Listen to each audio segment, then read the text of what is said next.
नमस्कार दोस्तों, मैं श्री दीपचंद चौधरी महाविद्यालय ललितपुर से डॉक्टर एस पी सिंह आज आप लोगों को बीए थर्ड सेमेस्टर की कक्षा में मुंशी प्रेमचंद द्वारा रचित प्रसिद्ध कहानी पंच परमेश्वर की कहानी कला की दृष्टि से समीक्षा बताने जा रहा हूं। आप लोग ध्यान से पढ़िएगा और समझिएगा, ठीक है। आइए हम कहानी कला के तत्वों के आधार पर पंच परमेश्वर नामक कहानी की समीक्षा अपने शब्दों में करते हैं, ठीक है। मुंशी प्रेमचंद कहानी सम्राट के नाम से हिंदी साहित्य में प्रसिद्ध है, ठीक है ना। उन्होंने कथा साहित्य के क्षेत्र में एक नए युग का प्रवर्तन किया, एक नए युग की शुरुआत की, ठीक। उन्होंने ही कथा साहित्य को कल्पना लोक से निकालकर यथार्थ और आदर्श लोक में प्रस्तुत किया, ठीक है ना, तथा समाज की ज्वलंत समस्याओं को अपने साहित्य की विषय वस्तु बनाया, ठीक है ना। और कहानी की अभिव्यक्ति देकर कहानी के उद्भव और विकास की परंपरा को अग्रसर किया, ठीक है। अब उन्होंने स्वयं कहानी के बारे में कहा है कि कहानी की परिभाषा क्या दी है, ठीक। कहानी गल्प का आधार अब घटना नहीं, ठीक, मनोविज्ञान की अनुभूति है, ठीक है बच्चों। पंच परमेश्वर कहानी मुंशी प्रेमचंद द्वारा लिखित है।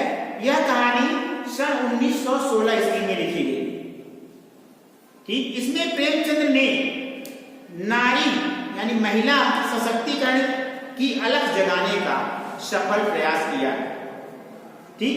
यह कहानी ग्रामीण जीवन से संबंधित है, ठीक। दोस्ती, भाईचारा, न्याय, अन्याय को परिभाषित करते हुए एक यथार्थ सजीव चित्र को प्रस्तुत करती है, ठीक है। यह प्रारंभिक काल की कहानी होकर भी कौतूहल एवं उद्देश्य वर्धक और उद्देश्यपूर्ण कहानी है, जो समाज में न्याय का संचार करती है, जो समाज में न्याय का संदेश देती है, ठीक है। आगे चलते हैं। जैसा कि हमने कहानी कला की समीक्षा, तो जैसा हम सभी जानते हैं बच्चों की हमें पंच परमेश्वर कहानी की समीक्षा करनी है और कहानी के मुख्य 6 तत्व होते हैं। उन्हीं 6 तत्वों के आधार पर हम पंच परमेश्वर की कहानी यानी कथा वस्तु को क्या करेंगे, समीक्षा करेंगे, ठीक। पहली जो कहानी की तत्व है यानी पहला जो तत्व है वह है कथा वस्तु या कथानक, ठीक। अब इसको आइए देख लेते हैं। कहानी का शीर्षक, पंच परमेश्वर कहानी का शीर्षक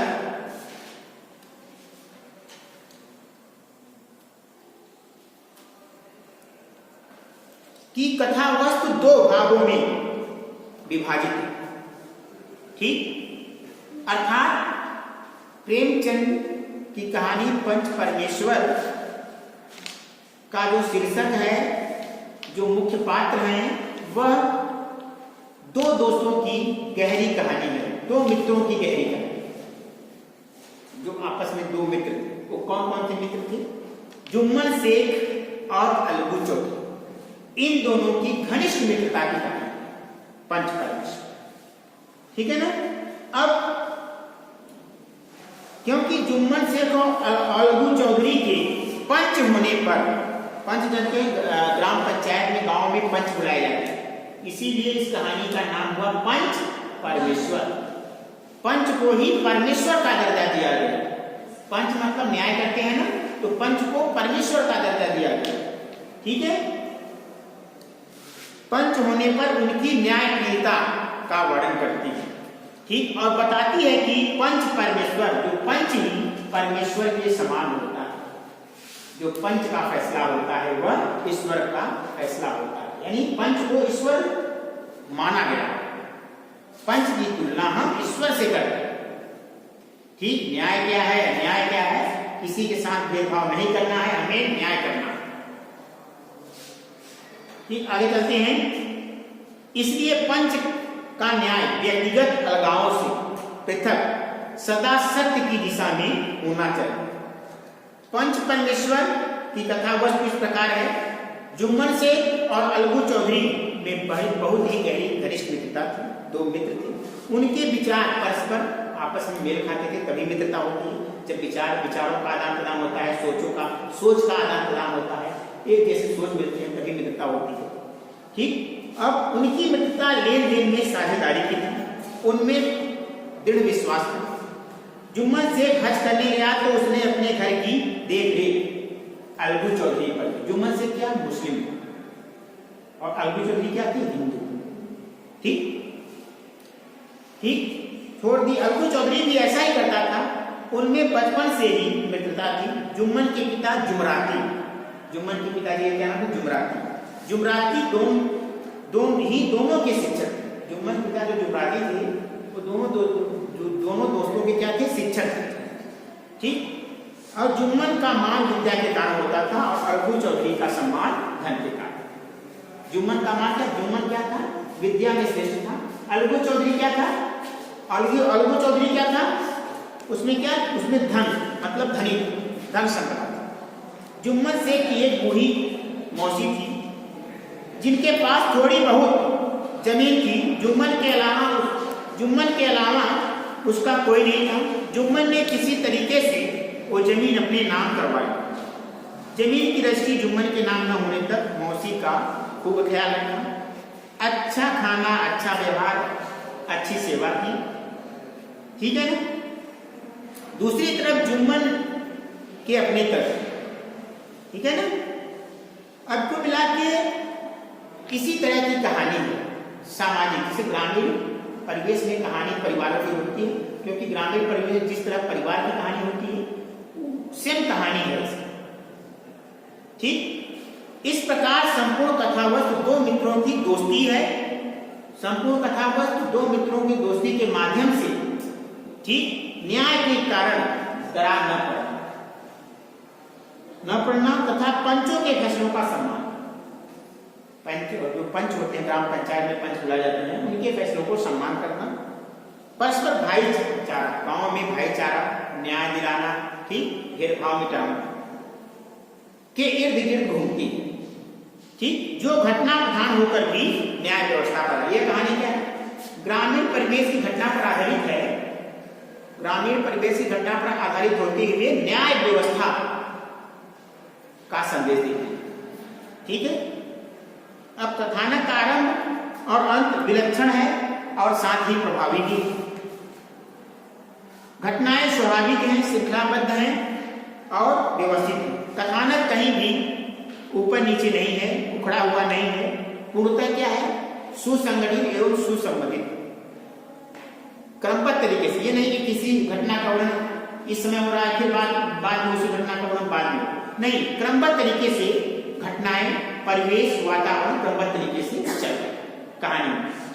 इसके बाद आप क्या लिखोगे, दूसरा तक तो है कहानी का मतलब पात्र एवं चरित्र। ठीक, अब इसके जो पंच परमेश्वर कहानी के पात्र कैसे हैं और पात्रों का चरित्र चित्रण कैसा है, इसके बारे में हम लोग पढ़ते हैं। ठीक, प्रेमचंद द्वारा लिखित कहानी पंच परमेश्वर पात्र और चरित्र चित्रण दृष्टि पूर्णतः सफल है। पूर्णतः क्या है, सफल है। सभी पात्र कथा वस्तु यानी कहानी के कथा सारांश को क्या कहते हैं, गद्य प्रदान करते हैं। ठीक, गद्य पात्रों की दृष्टि यह उत्कृष्ट रचना है। कहानी में कौन कौन से प्रमुख पात्र हैं इसको हम लोग जान लेते हैं। जुम्मन शेख, अलगू चौधरी, ठीक, जुमराती से खालाजान, जुम्मन की मौसी, ठीक, करीमन चौधरी, रामधन मिश्र और समझू सावली, ये पुरुष पात्र और स्त्री पात्र। ठीक है ना। सभी पात्रों की मानसिक स्थितियों यानी सभी पात्रों के विचारों का, मानसिक स्थितियों का प्रेमचंद ने चित्र प्रस्तुत किया। ठीक, जैसा कि इस कहानी का अद्वितीय है वैसा ही इसके पात्रों का चरित्र भी समझे। ठीक, इस कहानी में पात्रों के अनुरूप चरित्र भी प्रदान किए गए, पात्रों के अनुसार भी चरित्र प्रदान किए गए। जैसे मान लीजिए नायक का चरित्र क्या होता है, ठीक, और नायिका का क्या चरित्र है, उसके अनुसार चरित्र प्रदान किए गए। चरित्र मतलब विशेषता, किस नेचर का। ठीक, प्रत्येक पात्र ग्रामीण जीवन के परिवेश के सजीवता से भरा हुआ है, यथार्थ से भरा हुआ है और आदर्शवाद से भरा हुआ है। क्योंकि प्रेमचंद की जितनी भी कहानी है वह यथार्थ एवं आदर्शवाद पर लिखी है, यथार्थ और सामाजिक समस्या। ठीक, आगे चलते हैं।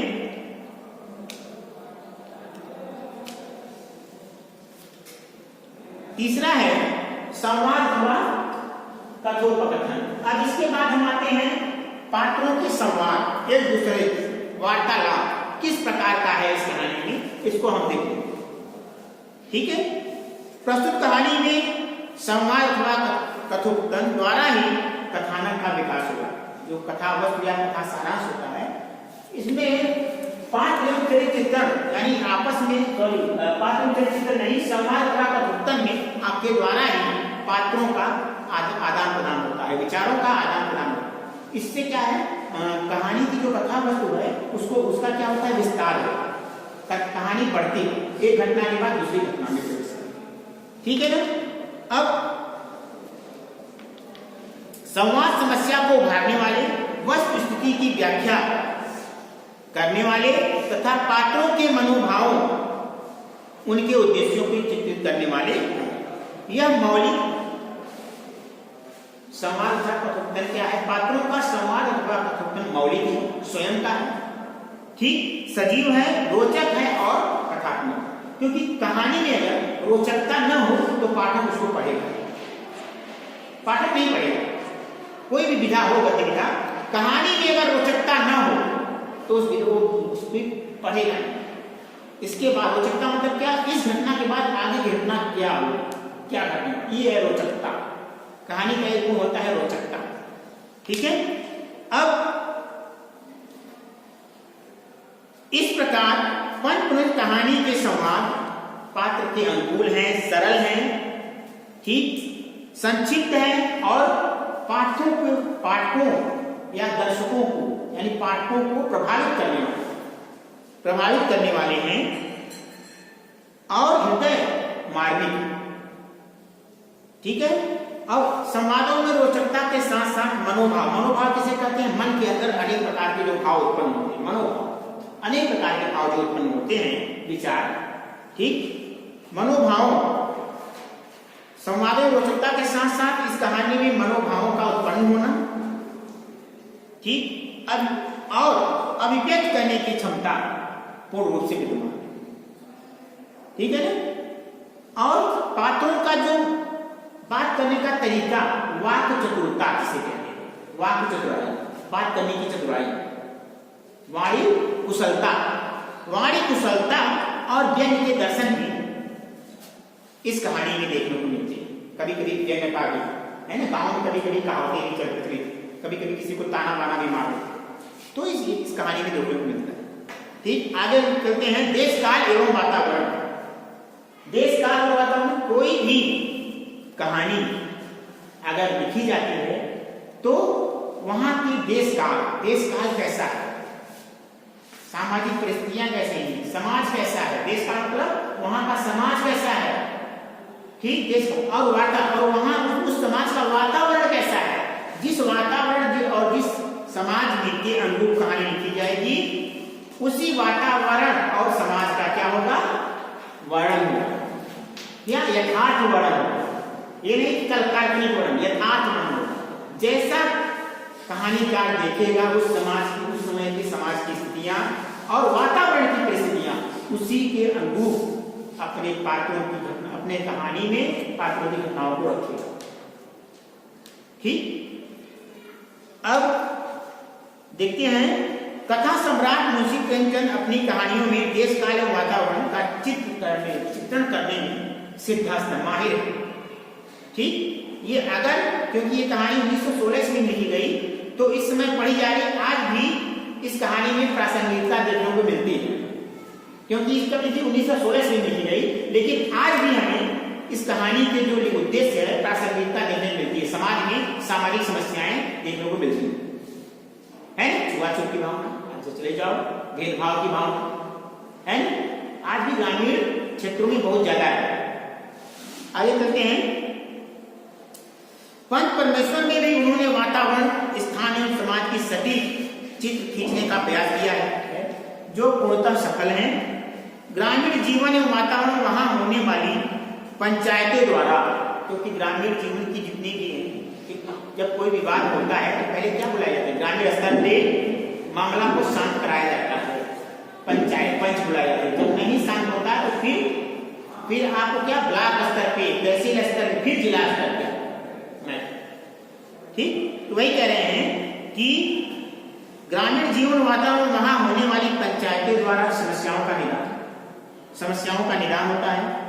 अत्याचार, उत्पीड़न, शोषण, ईर्ष्या, द्वेष, प्रतिस्पर्धा आदि पर प्रकाश डालते हुए इस कहानी के कथानक को और भी सफल किया गया। ठीक, प्रतीक चित्रण, मान लीजिए वातावरण वहां का प्रतीक चित्रण कैसा है, वातावरण में कहानी लिखी जा रही तो वहां की प्रतीक चित्रण कैसा है, प्राकृतिक दृश्य कैसा है। ठीक, प्राकृतिक दृश्य भी माने रखता है। प्रतीक चित्रण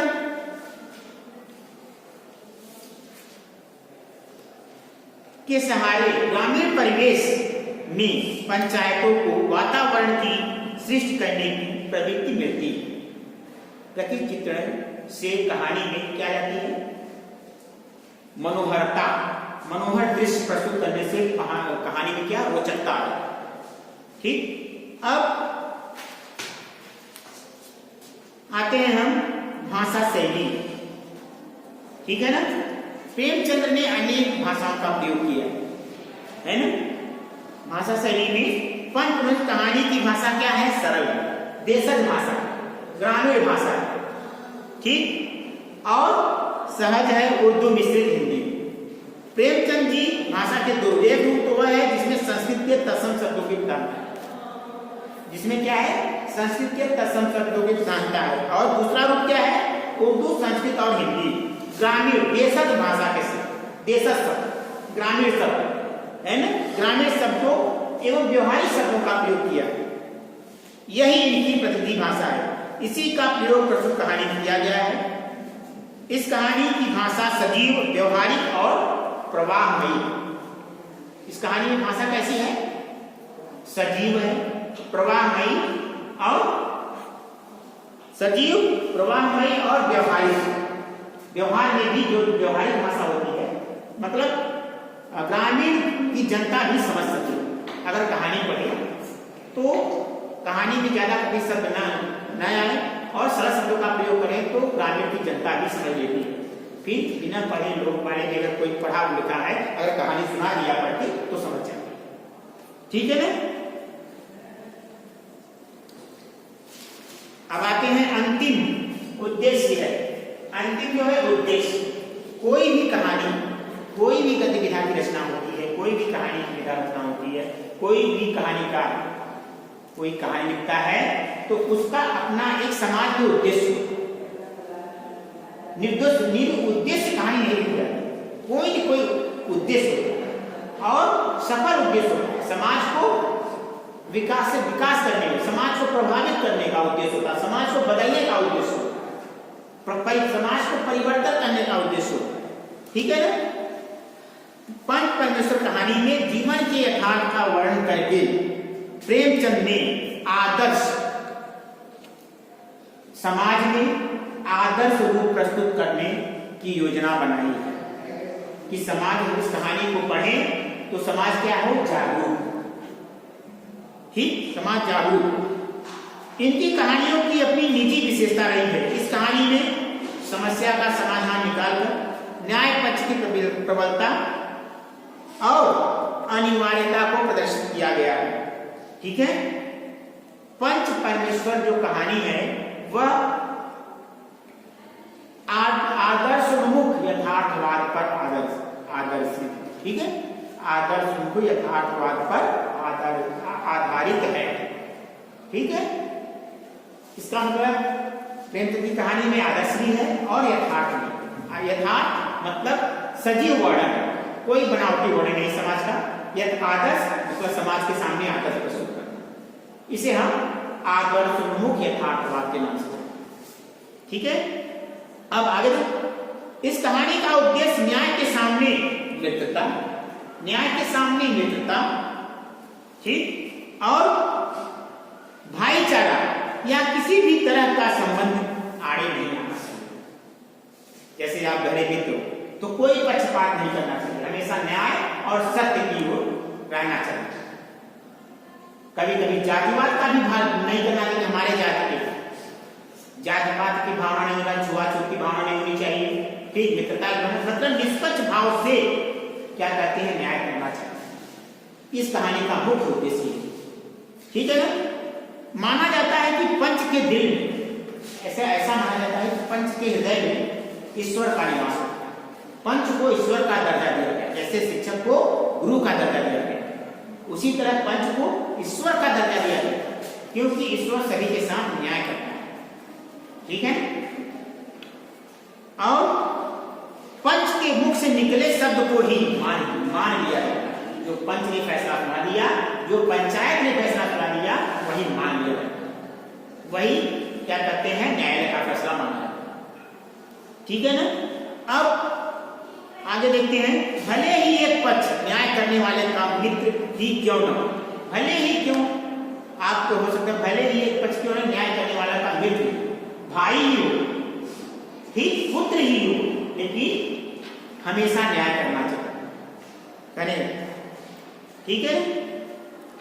आगे इसलिए व्यक्ति पंचों के फैसले को परमेश्वर का फैसला मानकर स्वीकार करते हैं। जो समाज है पंच के फैसलों को फैसला मानकर उसके फैसले को स्वीकार करते हैं, ठीक। अब आगे देखते हैं, एक पंच धर्म तथा न्याय के सबसे ऊंचे आसन पर विराजमान होता है, इसलिए वह सच्चाई से नहीं भटक सकता, मित्रता की खातिर न्याय से मुख नहीं मोड़ सकता, ठीक है। इसलिए वह सच्चाई से नहीं भटक सकता, मित्रता के खातिर न्याय से मुख नहीं मोड़ सकता। यह सत्य है कि मित्रता ईश्वरीय बंधन है, किंतु न्याय के संबंध में इसे महत्व नहीं दिया जाता। न्याय मानव धर्म है, न्याय मानव कल्याण है, ठीक, यही मानव धर्म है।